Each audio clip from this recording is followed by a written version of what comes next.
Are you ready to take your business to the next level?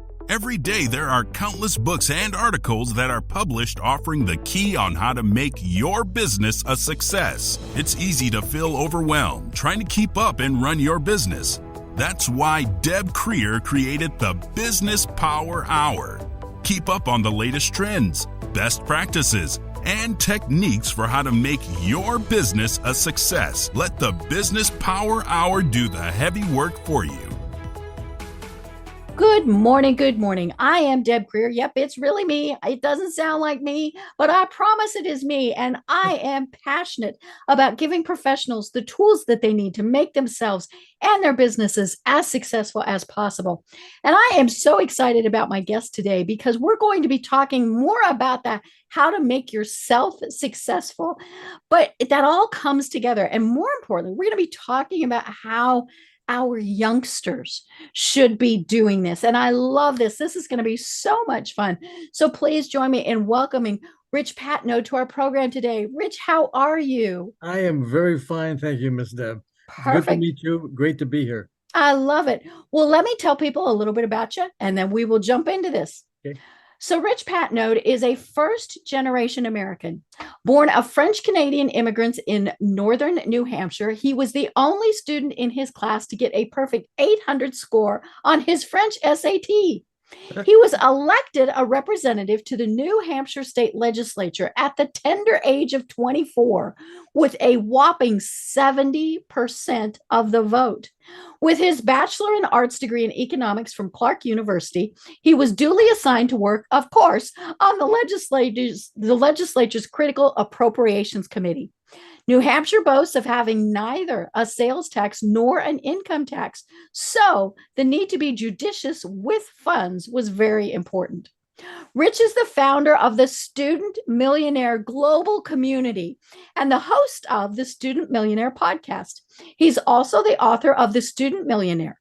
His experience includes, now these are just some little names here, folks, the World Bank, CitiGroup Financial Services, Public Broadcasting Service, Corporation for Public Broadcasting, American Politics Magazine, and the U.S. Department of State. He also worked on the Mondale Presidential Campaign. And that's just a very small snippet of Rich's bio. So again, Rich, welcome. Thank you so much. It's great to be here. Well, I always like asking my guests how it is that they got to where they are today. So tell us a little bit more about that. It's a long story. Oh, good, good. When I retired from the World Bank Okay. about 10 years ago, I had the time to research a question that had been bothering me since I was a teenager. Okay. And that's where all of this started. And that question was, how in the world did my uncle, French-Canadian, working class family, 7th grade education, 7th grade, manage to become a self-made multimillionaire in the 1960s? Wow. He read no books. He knew no millionaires, and he had no business experience. And he became a millionaire. Multimillionaire. In the 1960s, before the internet and all that. Right. All the tools we have today. So I said, my goodness. And that I never became a millionaire in my career and all the things you mentioned before, but thank you for that. So I started doing the research. I asked the question and I sat down and thought about it for a few days. I had the time, and this is something that I advise people in my book to do, is to take the time to think. Life rushes you along. You've got all these things, all these obligations, all these places to go, all these things to do. When does anybody ever take the time to think?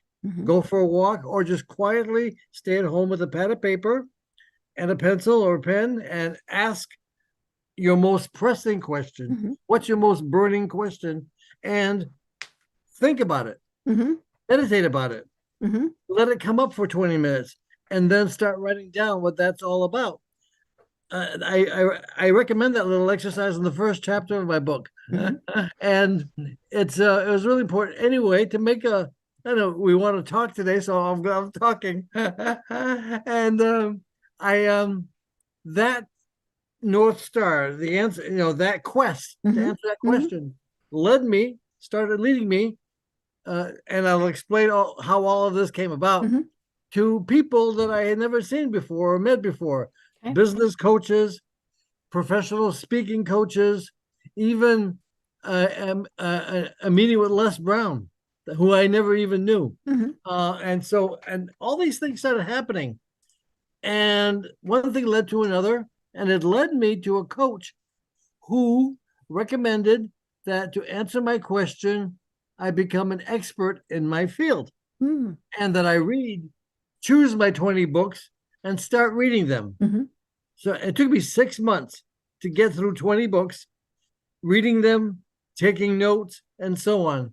And when I finished that little undertaking, and reviewed my notes, some things kept, what I call golden nuggets, kept popping up in this literature. Now, I covered 100 years of writings and research and documented results. 100 years, beginning with Wallace Wattles, The Science of Getting Rich, published in 1911, and ending with Dr. Dennis Kimbrough from Clark College in Atlanta. Dr. Dennis Kimbrough wrote The Wealth Choice: Success Secrets of Black Millionaires. And in the middle of all that body of knowledge, of course, you have Think and Grow Rich, 1937. You have Rich Dad, Poor Dad in 1996. You have all these books in between, the whole gamut. And I extracted that information and distilled it into 10 simple steps that people already know, but they don't apply it in their lives going forward. So, Ms. Deb, I kind of compare this to making chocolate chip cookies in a way, because I like this. Because you have the ingredients in front of you in the kitchen. How do you get from the ingredients to your cookies? Right. And you can mess up a lot along the way. How do you do that? No, but how do you do that? How do you convert your ingredients into cookies? What's missing? What's missing? The knowledge. The recipe. The recipe. The recipe. And so when I discovered these recurring 10 points, I organized them in the order in which they kind of flow into helping you create a proper success and wealth mindset. That's the starting point for any goal or to manifest any dream. You have to start with your mindset. And that is the answer to how my uncle became a multimillionaire in the 1960s with a 7th grade education. He had the mindset. I discovered late in life that he discovered those 10 steps intuitively, followed them intuitively, and accomplished his goal. First step, chapter 1, make that decision. Which seems really stupid. But it's simple. Right. But if you don't start there, you can't go anywhere. Yes. And as I lay out these 10 points, everybody knows them. They're not a mystery, but applying them in the proper order is your recipe for a proper success and wealth mindset that will help you accomplish any goal or manifest any dream. So he made his decision. Chapter 2, step 2, ingredient 2, your why. Why are you doing this? Okay. Your why. And some people write whole books about this stuff. Why is your why? And it shouldn't just be because. It could be anything from wanting to make $1 million like my uncle to wanting to change the world like what I'm trying to do. It doesn't matter. It's personal. It's whatever you want it to be. That's number 2. Number 3 is being specific of your goal. He wanted to be rich, period. Okay. So these first 3 ingredients, these first 3 steps, your decision, your why, and your goal, and you apply those going forward in your life, begins to change the way you think. So, and it begins to be the basis of your new success and wealth mindset. Wealth is not a 4-letter word, I might remind everybody. It's a good word, and it's okay. It's okay Right. to incorporate wealth in your life. Mm-hmm. There's nothing wrong with that. It's not bad. Only bad people are wealthy. That's not true. No. Mm-hmm. So anyway, so he had these 4 elements. So what happens when you make your decision, have your why, have your goal, and you begin thinking this way? Your conscious thoughts sink into your subconscious mind. Okay. Your subconscious mind does not have a mind of its own. It takes its direction from whatever you think about. Mm-hmm. And whatever you think about the most is what it responds to the most. Mm-hmm. And this sounds a little woo-woo, and I apologize for that, but the subconscious mind is the gateway to the law of attraction. Right. And many times we're thinking negative, right? We can't do that. We're not good enough. We're not smart enough. That's the mindset we have, as opposed to we can do this. You cannot afford a single negative thought. Mm-hmm. Now, that might seem, impossible, unreal, and all. Mm-hmm. You cannot afford a single negative thought because of the power of your thoughts impressing your subconscious mind. Right. So what happens? Step number 5, ingredient number 5, the law of attraction. Mm. Okay. Yep. And the law of attraction starts bringing things in your life, people, resources, thoughts, ideas, whatever, for you to accomplish what it is you wanted to do or you want to do. And it's uncanny how, like here, an example is us right here now, speaking on this program, on your program. It's just, how did this come about? And it's, through Hubaloo and so on. But how did I meet Hubaloo? That's a whole other story too. So the law of attraction is number 5, and things start coming your way. So how did my uncle manage to work his way through all the stuff that he needed to get to where he wanted to go? Right. Intuition. That's step number 6. Okay. And I say, make intuition your new best friend forever. Mm. Okay. And people take their intuition for granted. They use it. They feel right about something, don't feel right about something else, but they don't realize that it's their internal GPS. Your intuition is your internal GPS, and it's amazing the direction that it gives you. And because here I am talking with you. I mean, that's and I joined the C-suite and so on. That is just an unfolding of my path. Because I have other things I want to do beyond publishing the book.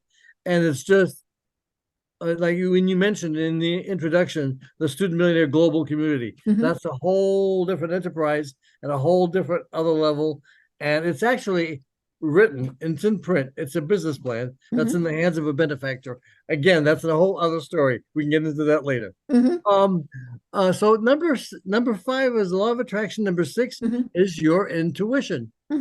And now my uncle, what happened in his life, he needed a way to make money. Right. That was his goal. Yeah. So how does somebody who isn't educated, isn't well connected, it doesn't matter. That's the point. It doesn't matter how old you are, how well connected you are, how much money you have, what your background is. It doesn't matter. The only thing that matters is what is your thinking? What do you want? And where do you want to go? In his case, what happens? He comes across the recipe from a local butcher to make sausage. Out of the universe comes his answer. Recipe from a local butcher to make sausage. So he started making sausage in his garage. And that humble beginning grew into a factory that was the number 1 provider of hot dogs, bologna, and sausage for the province of Quebec, Canada. Oh, my. That's how he got from his humble beginnings to becoming a multimillionaire. And it's like, and along the way, number 7 is the money rules. You have to know how to manage your money. It's not about where to invest, this, that, and the other. It's about wisely managing what resources you have access to. And so he had to be careful. He couldn't go out and buy a gold watch when he, with his first sale of sausages from his garage. With people, I hear stories of people going out and putting a deposit on a gold watch when their first paycheck. It drives me and crazy. They haven't been able to pay their mortgage, right? It drives me crazy when I hear that. It's just nuts. So number 7 is the money rules. Live within your budget, save your 10%, manage your resources wisely. Right? So here you're well on your way to making your chocolate chip cookies here. Right. Number 8. Now, all the steps are important. But number 8 is first among equals. Number 8 is believing. Believing in yourself and believing in your dream. Right.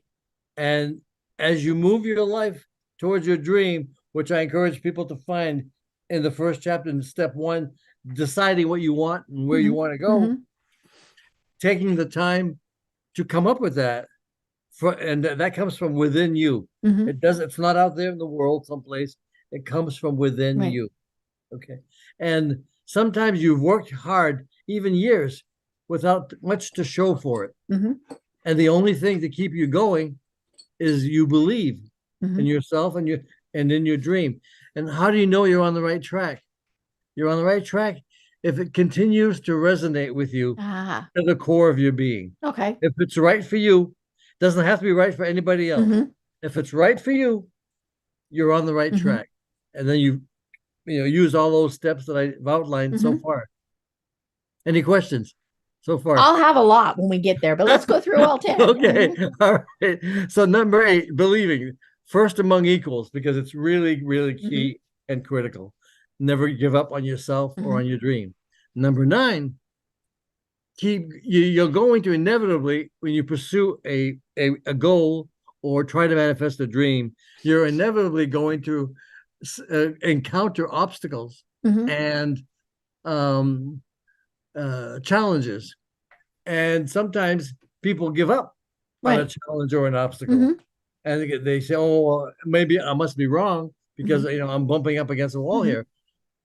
If it resonates with you to the core of your being, you're right. You need to find a workaround, over, under, over, around, whatever. And so the courage, number 9 is courage and confidence. The courage to bust through any wall, any challenge, any obstacle that comes your way in the course of achieving your goal or your dream. And the confidence comes from repeatedly doing that over and over and over again. Was it Winston Churchill said,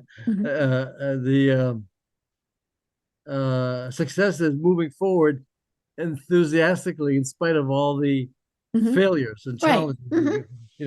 And so number 9 is courage and confidence. Number 10, wrap it all up. Finally get your cookies. Number 10 is find a business that complements your dream. Okay. Because people pursue something and they're fulfilled and they like their job, but they're broke or they're not financially independent. And life is too short to struggle through it without money to struggle through it. I've been lucky to have good jobs and a good career and all this kind of stuff, but I never had financial independence on my own. I'm in the process of doing that now that I know. I've been at this a long time, since 2013. Okay. 10 years. One step in front of the other. Right. It's not an overnight type of thing, which I think is what a lot of people expect is I want it now. Doesn't work that way. So that's number 10. Fine. After all the rest and you're moving forward is to stay alert to a way to make money doing what you love to do. That's it. That's the recipe. I love it. That is the recipe. And that in that order. You can't start with just making money and forget the rest. You have to understand, and all these things that I've mentioned, these 10 ingredients, these 10 steps are not unknown to people. We're just not taught to think this way growing up. When you said it's important for young people to think this way, I do too, which is why the Student Millionaire Global Community is going to have that as a mission. Right. So anyway, that's the recipe. That's it. And it sounds easy, but it's not. I mean, because if it was that easy, we'd all be millionaires, right? And my first thought when you were going through this is, I am guessing that many people told your uncle, you can't do this. You're not smart enough. You're not any, I mean, he would have been an immigrant. I mean, all of these various things. So how is it that he kept going? And has he passed? I'm assuming he has passed. Oh yeah, he's got a long one. But you obviously learned a lot from him. But how did he get past those people? Was it just by darn, I'm going to show you, or all of those various things? He would often joke, the first million is the hardest to make. He's got that one right. And so he would always make that joke. And so he wanted it. He wanted it to be, and he knew that he had to have a way to make money. So he just never gave up. He knew he wanted to be rich, and he became rich. And so, did he, and like you said, I mean, he started with that, because I think a lot of times people are I want to make enough to get by type of things. And, and they can't even envision, not just making it $1 million or more. They can't even envision, oh my gosh, can I survive if I don't have this next paycheck? I mean, all of these various things. So, I love that you work with our youth, because obviously this is where it starts. And as you said, all of this goes for whatever age we are. We're never too young to start, right? That's right. But, I love on your website, your mission is that the student millionaire makes expecting to be a millionaire among young adults as common as expecting to graduate from high school. Yes. And I love that, because I think that's, there's so many different things about what you talked about that tie into that. I mean, they are expecting that to happen. They're going to surround themselves with other people who are expecting that to happen. And I love this concept. And the big challenge there is for them to believe that they can do it. Right. It's the challenge to believe that they are capable of doing it, that they are much more capable than they are led to believe in our school system, and that they can dream. I would go around to the schools around where I live in the county on career day, and I would talk to the students, and I would share with them what I just shared with you, and they would light up. They just said, my goodness, you've changed our lives.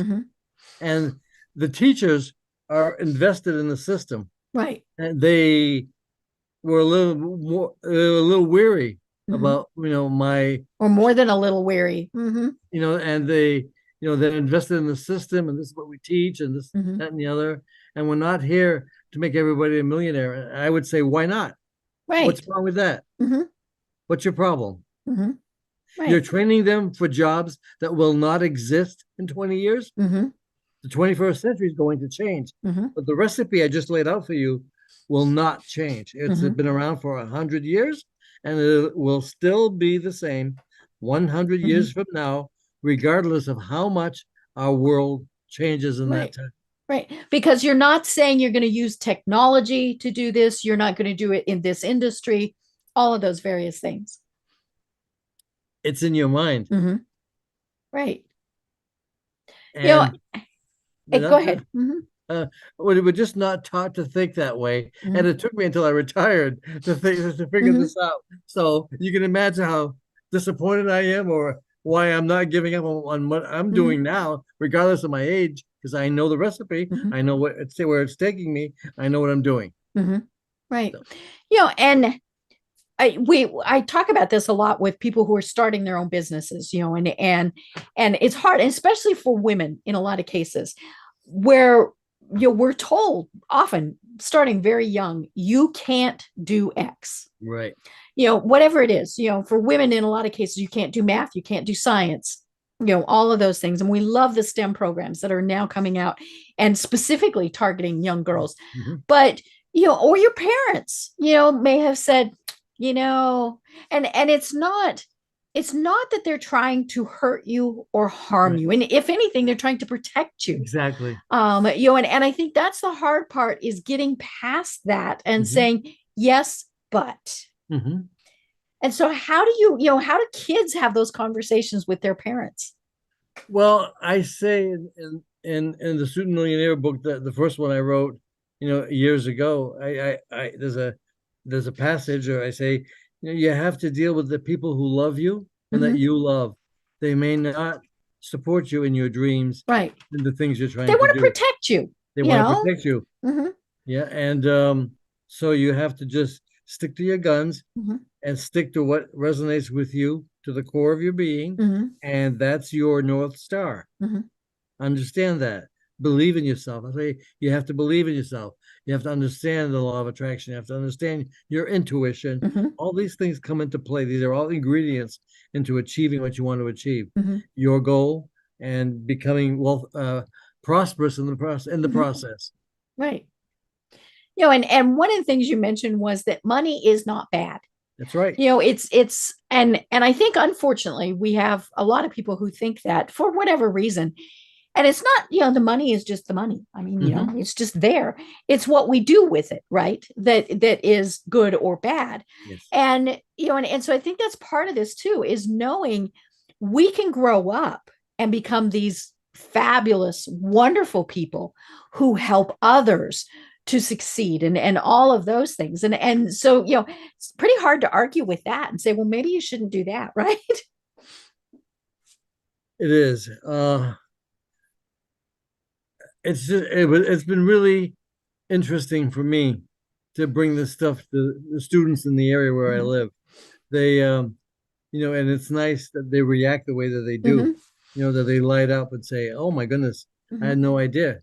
But I tell you that you're much more capable mm-hmm. than what you think you are. Right. You have to imagine what you want and what it is you want, decide what you want mm-hmm. and where you want to go. Mm-hmm. And it's interesting. I would when I speak with these classes, I would point out to a young lady in the class, and I would say, let's take you for example. Let's say that you had a hidden dream mm-hmm. of becoming a world-class fashion designer. Which is a pretty realistic thought with some of these young girls, right? Mm-hmm. Which is a big deal. Mm-hmm. And I'm sure that you would start thinking, how in the world could I, coming from here mm-hmm. and being in this school, right. this class, possibly mm-hmm. become a world-class fashion designer? Well, you start thinking about it. Mm-hmm. Is that really what you want to do? Right. Is that really mm-hmm. Resonate with you to the mm-hmm. core of your being? And does it get you excited? And, mm-hmm. and then when you get up in the morning, mm-hmm. then you would try to find ways. Right. What do you need to do to make it happen? And there are lots of boutiques in Washington, D.C. Mm-hmm. You might apply you might just even offer to work there for free. Right. Just so that you learn the business. Mm-hmm. But it's a start. It's a step mm-hmm. in the right direction, mm-hmm. in the direction you would want to go. And then you go from there mm-hmm. and they give you a recommendation to a mm-hmm. design school. You go to a design school, you highlight some of your products during mm-hmm. a show there or a break there. And, one thing leads to another. Mm-hmm. I have a young lady who's now designing shoes for Nike mm-hmm. in my group because she definitely wants to be a millionaire. She definitely wants to have her own product line and so on. Mm-hmm. But, it's just, everything is possible. That's mm-hmm. what I mean. Nothing is impossible. Mm-hmm. If it's in your thoughts, Walt Disney is the best example right. of that. Mm-hmm. I mean, come on, a dancing, singing mouse, mm-hmm. really? I know. How is that going to be anywhere? Mm-hmm. How is that going to go anywhere? Mm-hmm. I mean, you have to understand. There are so many examples around of people who have accomplished amazing mm-hmm. things because they just chose not to let up on mm-hmm. their dream or where they're going. I'm a big fan of Steve Harvey. Steve Harvey from Atlanta. Right, right. Steve Harvey and Tyler Perry. I was listening. There's Tyler Perry created this incredible studio on grounds that were where slaves once lived. I mean, Tyler Perry was in an interview the other day, and he was talking about his lowest point. You know, he was writing plays, couldn't get them produced, or when he did, nobody came, or whatever. He had a very low point where he just wanted to give up, and he just wanted to die. And the interviewer asked him, "Well, how did you get from that point to being the head of a billion-dollar media empire?" He said, "By putting one step in front of the other, in front of the other, in front of the other, in front of the other. Just keep going regardless." That was his answer. Right. You know, and I think a lot of people don't realize that sometimes those steps will go backwards, but that's okay, you know, because we might need to learn. You know, I love the people who say, "I never fail. I learn from something and I go forward." You know, and that's hard. You know, you put your heart, your soul, your money, your time into doing something, and it might not work. Okay, what's next? You know, how do we keep going forward? Exactly. That is so true. And it's a hard lesson to learn, but it is such a critical lesson to learn. Right. Because Steve Harvey had many setbacks. I mean, he lived in his car for 3 years, for goodness sakes. You know, and now he's a multimillionaire. He has more money than God. But you know, it was really tough. Right. But he never stopped believing that this was his destiny. Never stopped doubting that he wanted to be on television and he wanted to do what he's doing. Never doubted, and eventually it comes to pass. Right. Eventually. Yeah, right. You know, but what I think about is the kids who are surrounded by poverty, by negativity, by all of those various things.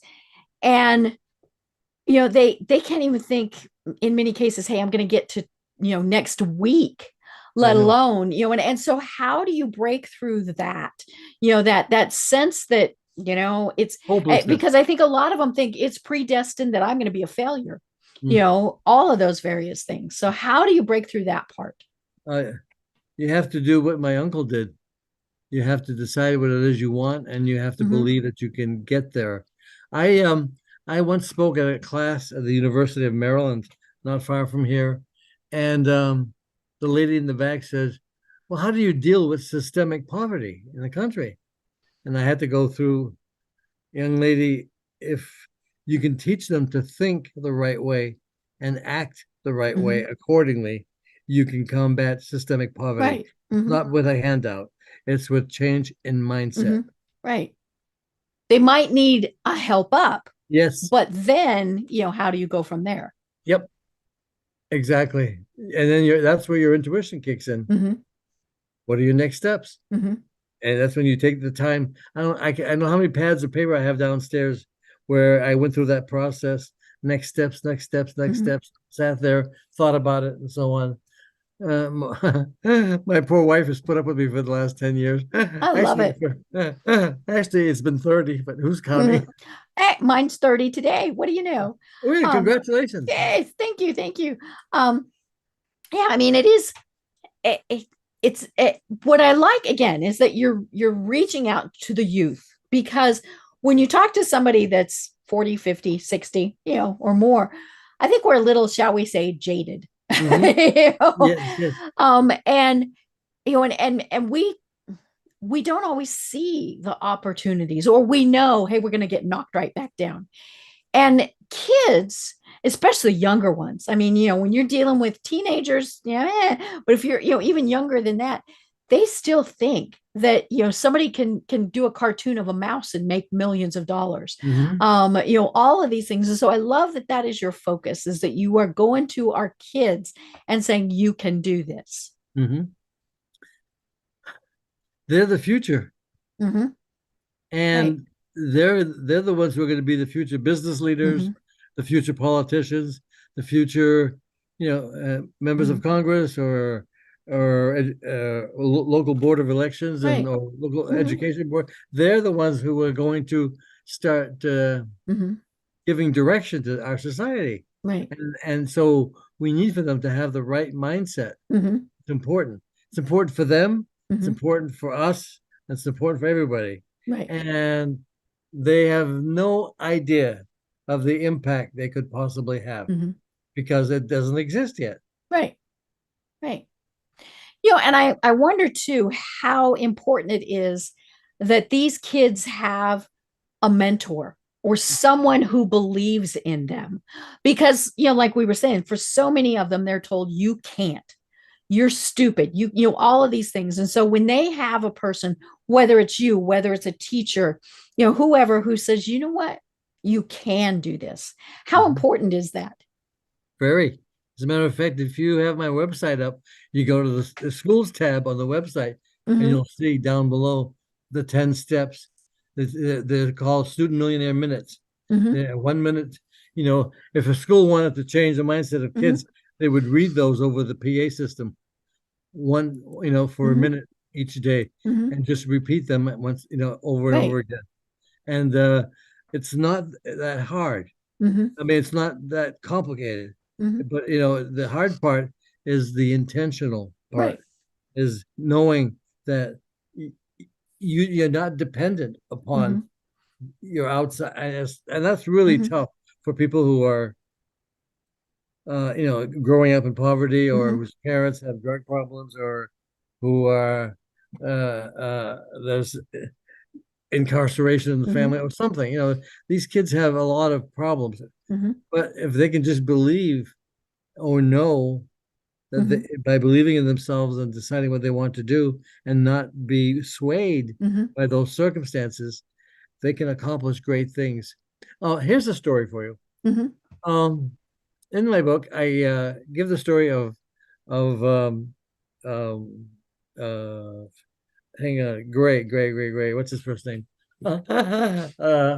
A young man. His last name is Gray. Mr. Gray. We'll just call him Mr. Gray. And he grew up in the projects of South Chicago. Okay. And at the age of seven, not 7. One digit, 7.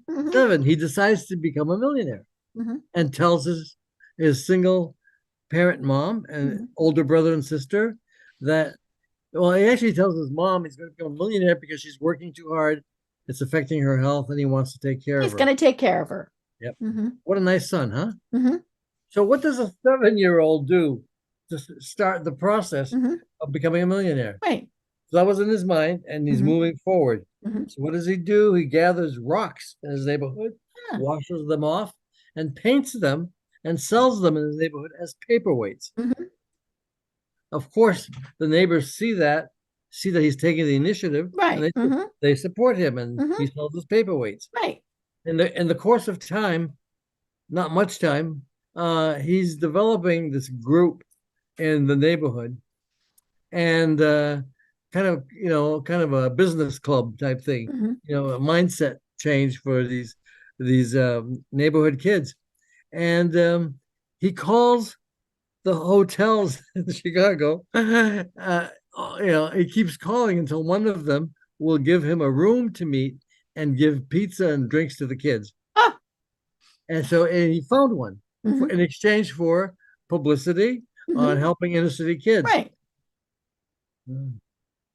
Mr. Gray's first name is Farrah. Farrah. Farrah Gray. And if you look him up online, you'll see his story.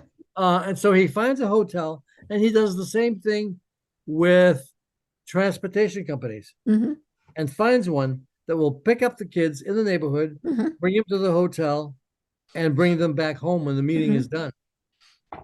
How enterprising is that? Right. Okay. I mean, he did this. This actually happened. And he was, maybe 10, 12 years old, whatever. It's an amazing story. And he did this. And then he gets to the hotel on the first meeting, and the hotel clerk wasn't aware and tries to give him a hard time. So he just calls for the manager And the manager tells the clerk, Yes, yes, no, we're expecting this young they man. have a room, they have pizza, they have Mhm. drinks. And so that was the process. He just evolved Mhm. because of his mindset. Mhm. He was on his way. He didn't know how. Mhm. Read any books. He doesn't know how. He's a Mhm. 7-year-old. A Mhm. 7-year-old. Right. Come, Mhm. come on, right? What I say to people, what's your excuse? Mhm. So, long story short, he ends up developing a pancake syrup in his Mhm. apartment, and that was the days before the internet, Mhm. before social media, and so on. So he bottles and labels it Mhm. and sells it around the neighborhood.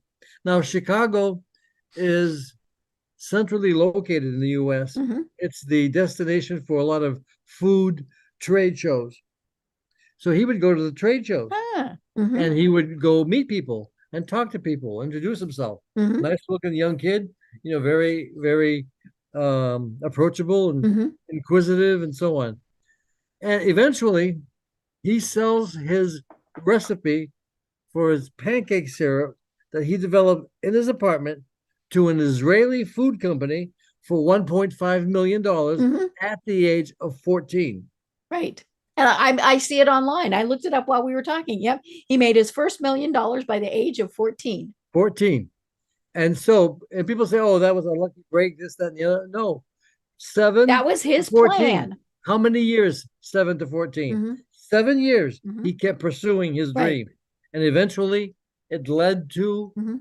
making his first $1 million. Right. Right. And he was told no many steps along the way. And he just kept going forward. Mm-hmm. Yeah, it's pretty amazing. Mhm. And so I use him as an example a lot. Mhm. I mean, because he just transformed his life of his family, Mhm. just because of his mindset and Right. the actions he took accordingly, Mhm. never losing faith in himself or his dream, Mhm. gained courage and confidence by moving forward no Mhm. matter what, and found a business that complemented his dream. Right. Right. That's the recipe. He Mhm. followed the recipe. Like my uncle, Farrah Gray followed the recipe. Mhm. Right. And yes. And yeah, I mean, he just, like you say, he just kept going. Mhm. And again, I'm sure people were like, "You're doing what?" And he said, "I'm making my grandma's syrup and I'm selling it." You know? And they went, "Okie dokie then." You know? And that's what I try to share with people whoever will listen. Mhm. The recipe is simple, but it's not easy, as you Mhm. know, because you have to apply it intentionally Mhm. in your life going forward. Right. You have to know what it is you want. Mhm. You have to know why you want it. Mhm. You have to be clear on your goal to impress your subconscious Mhm. mind. You have to deal with all the stuff that comes your way by virtue of your intuition. Mhm. You have to manage your resources carefully. You have to believe in yourself and in Right. your dream. You have to have the courage and the confidence to keep going no Mhm. matter what. And you have to find a way to make money doing Mhm. what you love to do. Mhm. That's it. Right. That's the recipe for life for Mhm. everybody. Right. One of the other ones that I love is that you have to surround yourself with that. Mhm. And I mean, we've all heard the saying, you are the sum of the five people you spend the most time with. Who are those people? Mhm. And I mean, when you're a kid, who knows who they're going to be? But it is something that is, I find so interesting because it is, it's when you really stop and think about it, it's so true. Excuse me, if you're with people who are gloom and doom and the world and sky is falling, then that might be like what you're like. And even if they're not in your world, like if you're somebody who say, we love our media, right? Our television reporters, you've been in this world and they're, frequently reporting things are horrible and awful. And if that is the only thing that you are listening to or watching, then you're going to think the world is a horrible and awful place. Mhm. And I love it, that even if it's just, hey, let's change the channel to a Hallmark movie or Mhm. something, to get your mind out of that. But it is very much, the truth in the fact that, you are who you surround yourself with. If you surround yourself with people who think the sky is falling, then the sky will fall. If you surround yourself with people, now they might not be saying, hey, I'm also going to be a millionaire, but maybe they're still thinking good, positive thoughts. Then that's really going to help.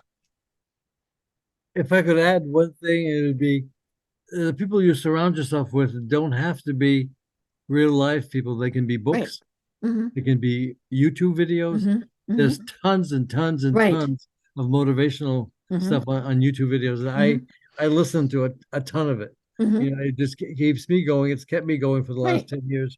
And maybe for many, that's going to be the only way they can do this. Because like we said, they might live in an area that is poverty stricken, these could also be, kids that are in great neighborhoods and things like that, and just not in good situations. So they need to be able to find those people and concepts online that can motivate them and keep them going. Yes, absolutely. And it's there. So that's why I say it's so important to decide what it is you want and where you want to go. That's your starting point. And then your end point is doing what you love to do and making money doing it. Right.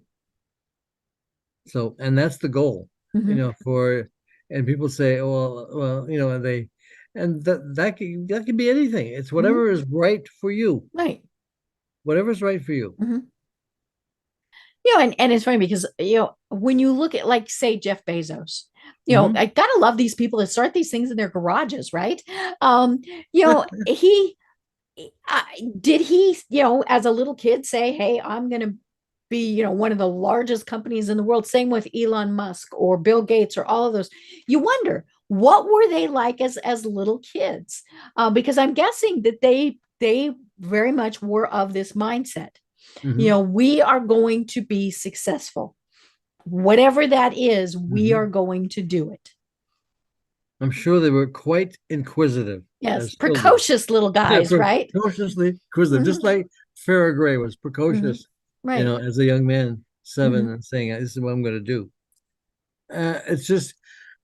It's astounding because all of these people, whether it's Jeff Bezos or Steve Jobs or Mark Zuckerberg, none of them intended to become billionaires. Right. It's like the accidental billionaire. There's a book called The Accidental Millionaire that ought to be increased to billionaire because they didn't. Because anymore, sometimes it's kind of easy to become a millionaire, right? Isn't that a weird concept to be thinking of? Isn't it though? Isn't it? And so it's just really important. That's why my concept is mindset and the recipe to a proper success and wealth mindset. To whoever will listen, right? And whoever is willing to apply that going forward in their lives. And I do keep thinking about how can we encourage children, other people. I mean, all of these various things. And I think that's just something. Like you said, they saw that he was selling these painted rocks. Who needs a painted rock? Nobody, right? But they went, let's encourage this young man, and whether it was $1, 10 cents, whatever it was, they said, we're going to encourage us. Now, a lot of it was, I'm sure it was, oh, isn't he cute? But, what can we do to encourage our youth? And, and whether it's that you're a mentor at their schools or you help in church programs, I mean, all these various things, these kids need the adults. They need them to be saying, you can do this. And I think that's just something that, I hope people are understanding is, we got to do something, folks. We've got to help the kids, or we're going to be in serious trouble. Absolutely. Absolutely. So what stands out to you in all the things I've said the most? I think that, it really is just these 10 simple steps that you just keep doing them. You just keep doing them and you keep going forward. And you might backslide a little bit, but it really is that they are simple steps. You're not saying you have to get a PhD, right, or, you have to go on Shark Tank and get these people to spend millions of dollars on you. It's, you just take these simple steps and, maybe people don't become millionaires, but they are successful. They're happy. I mean, that's the important thing is they're, they're going forward and doing all of this and doing what, as you said, makes them happy, makes them, because success is different for everybody, right? It might not be that they won $1 million, but just it could be that for them. I remember when I had long ago our 10-year high school reunion, right? And we had I went to a very small school. We had a whopping 32 in my high school class. Wow. And so you always give the who drove the farthest, all those type of silly awards. But one person said, that one of the organizers, we want to give the award to the most successful. And I said, all righty then, and how do you determine that? And of course, to them it was strictly money. Well, that was, how are we going to know who has the most money, right? But I said, no. I said, because that person might actually be the most unhappy. And I said, and the person who might be the most happy is the mom who is home with her 4 kids baking cookies. And so it's, it's great to have that money, but I think it is, it's what do you want to do with your life? And how are you going to keep going forward to make sure that that's what you're doing? Absolutely. What you love to do. And it is, for some people, being a good parent, a great parent. Right. And that's a lot of work. Oh, it's, it's what, we joke that, it's the most important job in the world. And that is not a joke. It is the most important job in the world. And when I see good parents, I'm just in awe. Because it's a challenging job in many ways.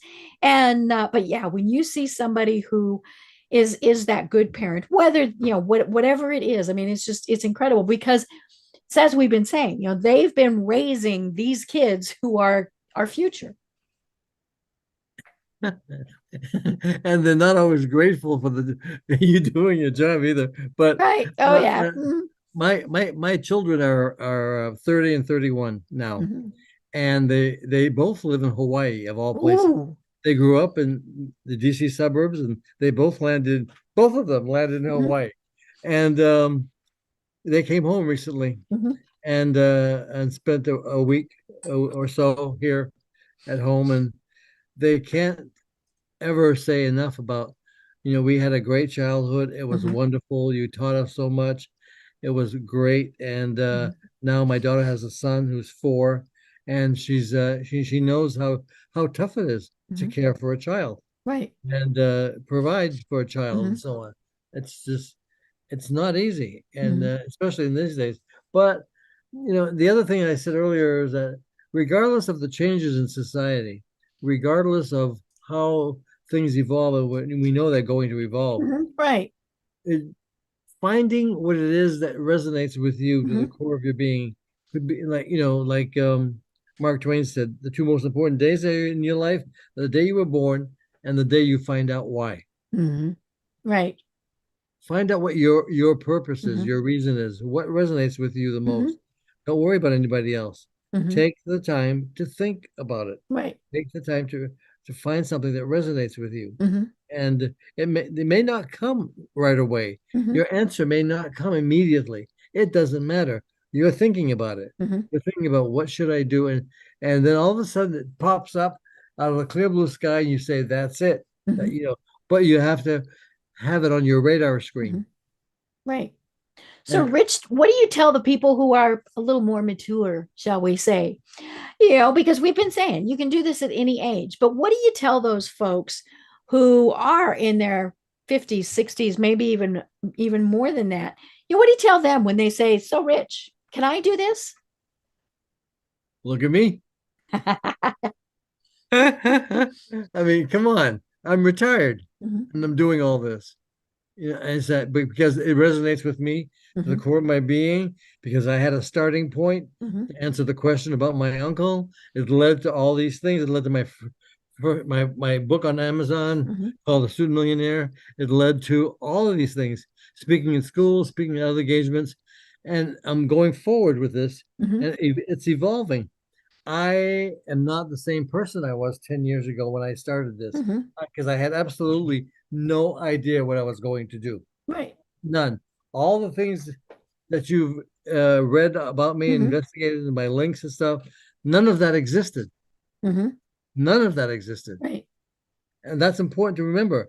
That all came about in the course of my pursuing my dream, my purpose, and so on. And the dream has evolved into the Student Millionaire Global Community. How much time do we have left? We've got about 5 minutes left. Okay. Let me just give you an outline of this. Perfect. The Student Millionaire Global Community came about, the thought came to my mind, if the recipe is this simple, why aren't we teaching it to everybody? Right. And back in 2017, I became aware of books by Peter Diamandis. Books like one was called Abundance, one was called Bold, and then there was one called Exponential Organizations by Salim Ismail. And that book, Exponential Organizations, gave me an outline of what it would take to take my stuff to the world. Okay. So that's where I started with my outline for my business plan. But it took a while. It took 4 years to finish my business plan because one piece would come at a time. I jumped into a business class that taught people how to perfect their business plan, this, that, and the other. And it all came about. And then I was inspired to reach out to this one particular individual that lives in a totally different universe than I do. And I said, how in the world am I going to contact him or reach out to him? There's no way. I said, I don't know how, but I tried and tried and tried. And then finally, I got inspired to send my business proposal to his embassy here in Washington, D.C. And it went straight to him via the diplomatic pouch. Something that I could not have predicted at the beginning at all. But it happened. And so now it's in his hands. And it is about the Student Millionaire Global Community and how I would bring it about. It would be an app and a website in the top 10 languages used on the internet, and the whole process. The Student Millionaire Podcast that you mentioned earlier is 15-minute segments. And that would be the basis for the Student Millionaire Total Mindset Training Program. Okay. That's it right there. The Student Millionaire Podcast will become the Student Millionaire Total Mindset Training Program, available on the app or the website to anybody speaking those 10 languages, any of those 10 top languages on the internet. And that's my future going forward. That's your goal, right? That's my goal. That's my goal. That's what this has evolved to. So, stay tuned. I love it. Well, oh my gosh, Rich, this has been so fascinating and so much fun talking about this because, you're right. If we don't have our kids become successful in whatever it is that they, then we're in big trouble. We need them. And so we need to help them. We need to like I said, I love that you talk about the fact that, they need to think about becoming a millionaire, just like they think about graduating from high school. So let's make sure they're thinking about graduating from high school, because that is, an issue. But how are we getting them to really do this? So how do people find you and connect with you, and what are the services and things that you provide to folks? People can contact me via the website on the contact tab. Okay. Yeah. It goes straight to my email. So yes, they can reach me there. And the services I provide is teaching people about mindset and the 10 steps to a proper success and wealth mindset. That's what I do. That's what I teach. That's who I am. And that's what I'm doing going forward and taking that message to the world. I love it. Well, this really has been so interesting. Do you have any final thoughts that you want to leave everyone with? Yeah, I was on a podcast with a fan in Pakistan of all places, and he asked me the same question. And I said, tell your listeners to take the time to think. Don't be so rushed that you can't take the time, squirrel yourself away somewhere quietly, no distractions, no kids, no phone, no everything, and just quietly take the time to think about what. Ask yourself the question, what do I most want to do in life? What if I only had one wish for the rest of my life? What would that be? And so on. Those questions can only be answered if you're thinking about it quietly. and they can only come from you and within you. And you're only doing yourself a wonderful service if you take the time to think. Oh my gosh, this has been so much fun. And I can't wait to chat with you again, when you're at that next plateau to be talking about that. But until then, I'm Deb Creer. I've been talking with Rich Patenaude. He is the founder of the Student Millionaire Global Community. You can find him at thestudentmillionaire.com. And until next time, everyone have a great day. Tune in for our next program for even more trends, best practices, and techniques for how to make your business a success. The Business Power Hour, hosted by Deb Creer, is proud to be part of the C-Suite Network.